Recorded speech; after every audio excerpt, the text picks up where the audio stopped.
You have a black female. This is from TikTok. This is blowing up on TikTok. Millions and millions and millions of views. Let's hear what this black female has to say. I just need to remind y'all again, everyone who is ginger, who has red hair, those are black people. All gingers are black people. If they have red hair, they are black. You see a white man with red hair, that's a black man. You see a white woman with red hair, that's a black woman. Gingers are black. All gingers. All right. So, I mean, coming from somebody with deep intelligence, and she just, true to form of a person with low IQ, they think if they just keep saying the same thing repeatedly. You see a lot of this in the police body cam footage, where these particular people just keep saying the same sentence, the same, as though somehow saying the same thing is like abracadabra. It just becomes fact. And maybe it's also because they can't think of anything else to say. They can't make an appropriate case. This is, I'll play just a moment of this garbage because some rap song was made. Yo, someone dropped a ginger anthem. All right, we about to listen to this together. All right. We back now. Red hair, freckles, yeah, we black now. Yeah, we back now. Red hair, freckles, yeah, we back. We black now. Whatever. Won't play any more of that garbage. The real reason I wanted to bother to mention this is because of how this is, how redheaded white people are responding to this, which is sickening, sad, and revelatory of white noir, the deep white noir in the white race, which, of course, in some ways that are unique for redheaded people, really aggrieves them. So let me put that up on the screen. Gingers are going viral on TikTok after black creators declared them black and invited them to the cookout, citing shared mistreatment.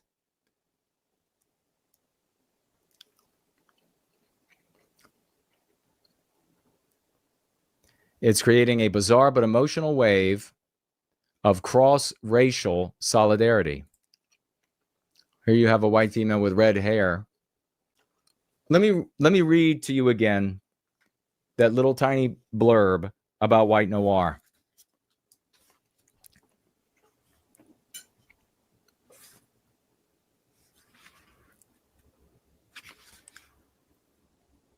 White noir, page 204. Multi-dimensional and pervasive physical, mental, emotional, and spiritual trauma suffered by Westmen as a consequence of MP infection and living in anti-white societies. Now, what holds true for redheaded people? They have often the fairest skin of white people, and that is ridiculed to no end. Fair skin as a consequence of anti-whiteism. You remember when the anti-whiteism wasn't in our contemporaneous iteration, we used to view the fairer skin as a beautiful thing. The fairer, the more beautiful. The more fair and unblemished, the more beautiful. The royalty used to feign fairer skin as a consequence of that across the West. They also, of course, and because of that fair skin and because of that red hair, they stand out more than a lot of other white people in a multiracial world. You have all of these browns and blacks and yellows and etc. And then you have this snow white person walking along with this shock of red hair on top of their heads. So redheaded people get the entire trauma of anti-whiteism. The white race is evil. The white race is born with a demonic seed. The white race, on and on. And in addition to the white race is unathletic, the white race can't jump, the white race can't fight, and on and on and on. It is applied perhaps more acutely to redheaded people, often as jokes, often coming from white people, other white people who are anti-white, and they think it's funny. It's funny to make fun of this white person that's even whiter than they are. That's why a long time ago, I said that jokes like that, Polish jokes, blonde jokes, all of that is anti-white. You can very easily change the characters in those jokes to be even funnier without being anti-white. And so that's been my position for a very long time. Back in 2014, Richard the Merchant Spencer, the schmuck Spencer, either, I guess he maybe adopted and then pushed and promoted this notion and thought it was very funny. And he used this notion that redheads are inferior, that they're not even part of the white race. He said it tongue in cheek, and he recognized, like when I had conversations with him, he recognized, of course, that they're white, but it's funny to pretend like they're not white. It's funny to pretend like they're not even human. And then he would give speeches, and it was all part of his, I'm a patrician. I'm better than you, and I'm even better than the redheads. And the kind of people that are attracted to somebody feigning that position, and that the means by which, the vehicle by which he gets eyeballs on him, if they don't have red hair, then that makes them feel a little bit better. They're a little bit more like the patrician Richard Spencer. And I watched again and again as people would flock to this, even though I said, stop this, it's not funny, knock it off.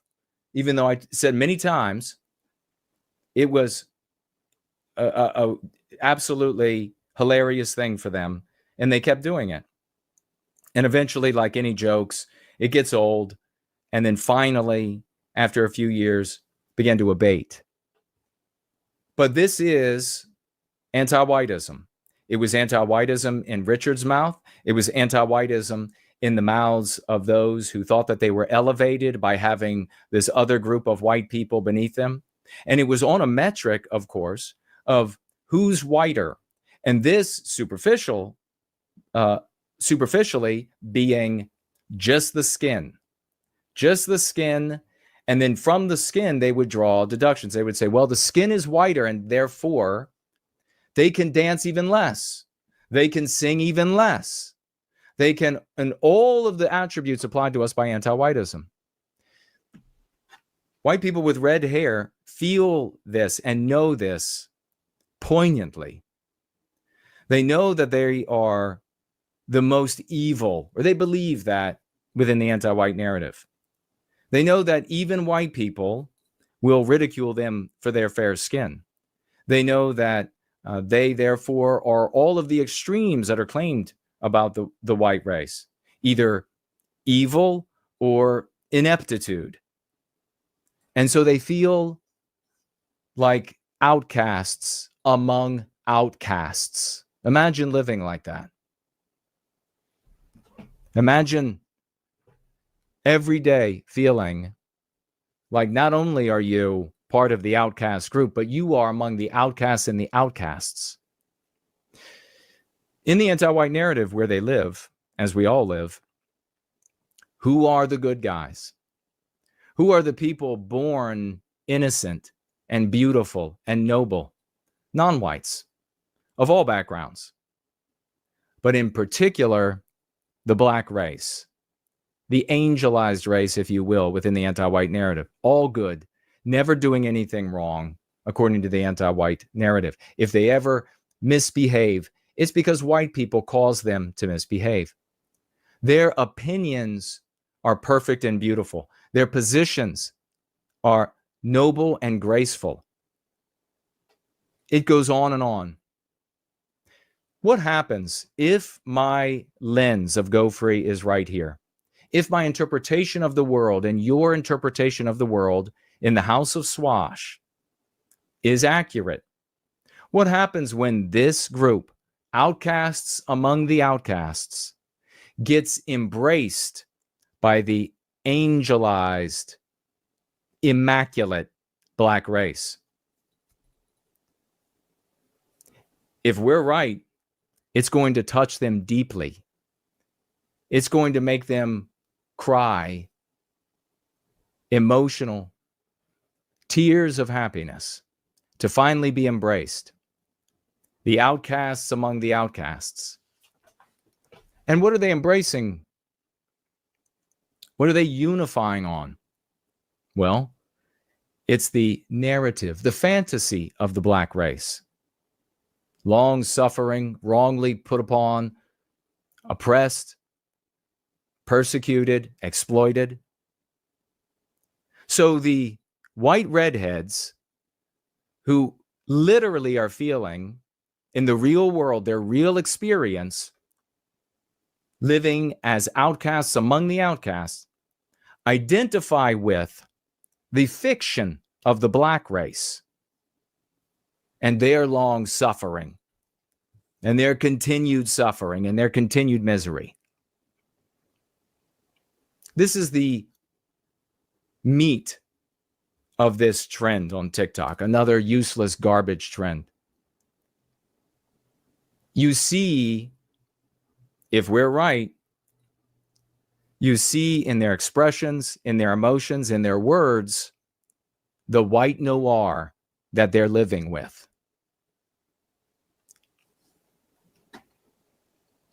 The black community literally saved my physical life.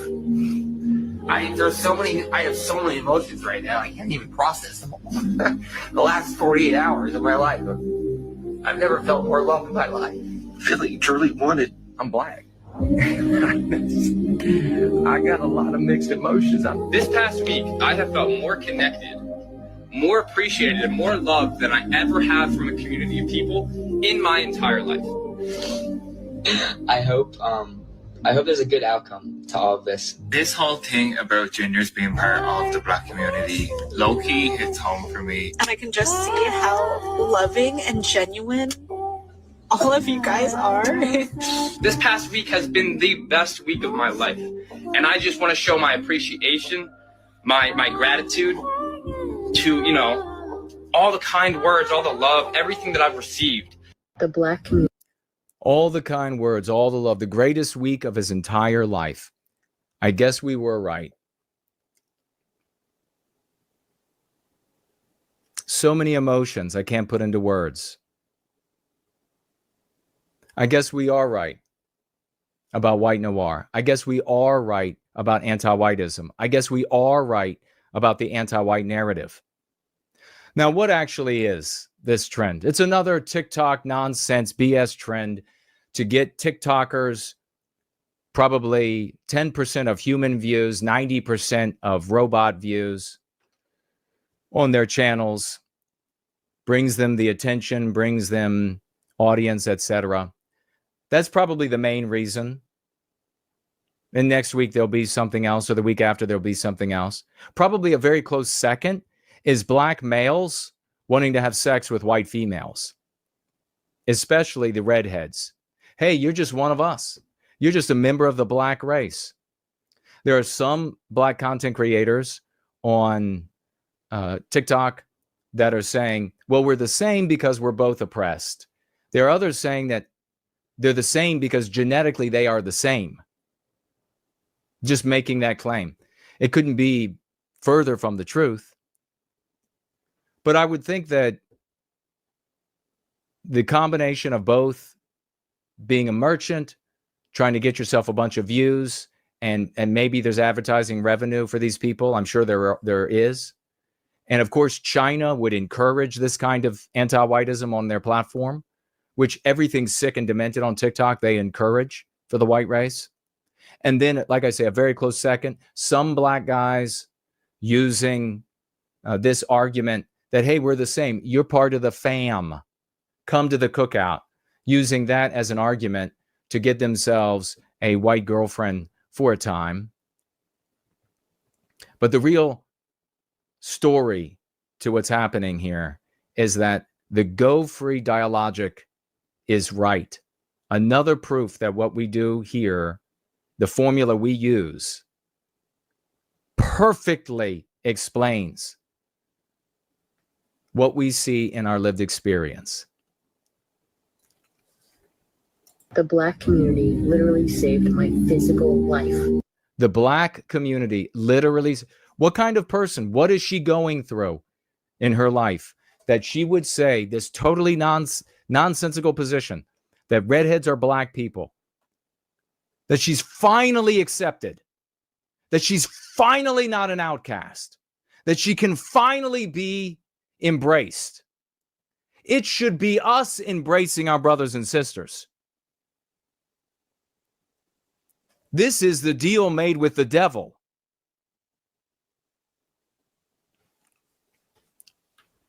Literally saved her physical health, her physical life. She is dying of the white noir. She is dying from the white noir that we all experience. Take a look at this white guy. Now, granted, these people all seem sincere. I wouldn't be surprised if there are TikTokers who are insincere and they're making a big deal, redheaded TikTokers that are making a big deal out of it to get views. These people seem sincere. So let's have a look at this guy and how finding out after suffering with white noir, physically, mentally, and spiritually, he can finally be embraced. He's finally part of what? Finally part of what? A people. I submit that when Go Free and these concepts reach enough of our people, and they are using, these concepts are in their mouths, they are using them to describe our world, all of us will break down in tears for finally having a people. That is so gut-wrenching to know. I mean, people will look at their pets and will be torn apart over the animal dying, and you can't explain its death to it. You can't explain why it hurts. You can't explain. These people are going through much worse. Our people are going through much worse. This is the anguish and misery of being alone in a world of collectives. I have so many emotions right now. I can't even process them all. The last 48 hours of my life. The last 48 hours of his life has done this to him. What could possibly explain this away? It is everything that we say.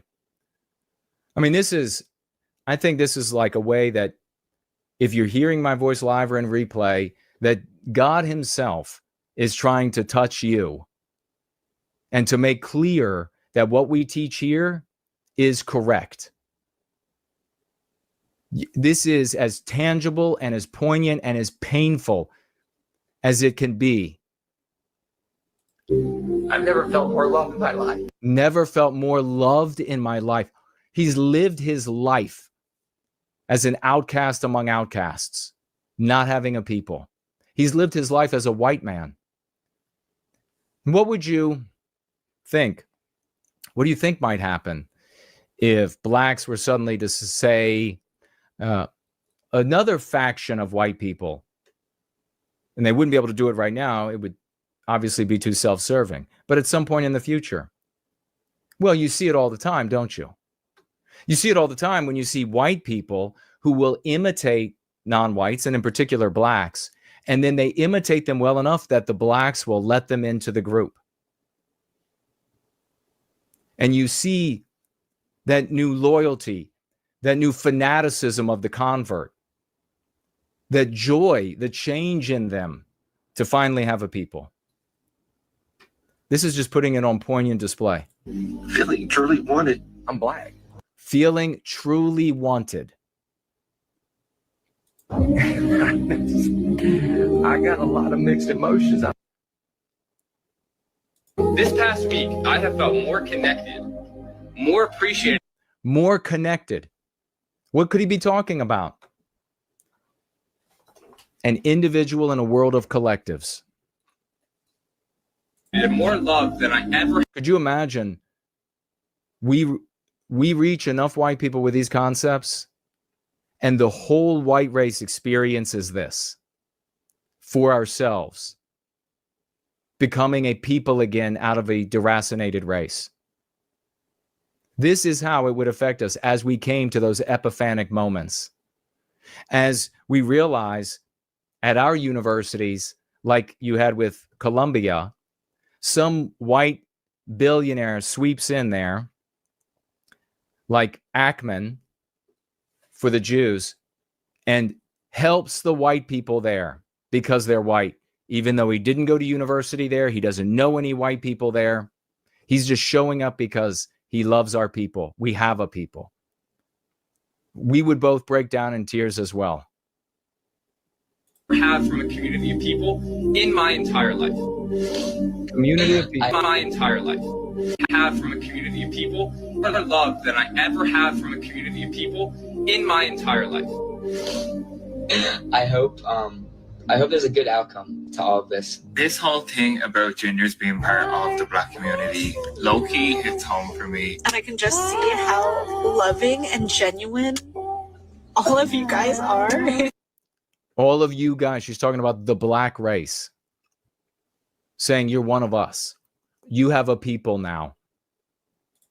This past week has been the best week of my life. And I just want to show my appreciation, my gratitude to, you know, all the kind words, all the love, everything that I've received. These people are having felicity.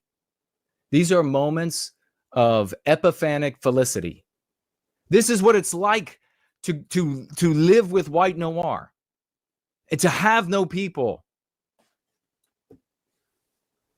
And then the moment when you do.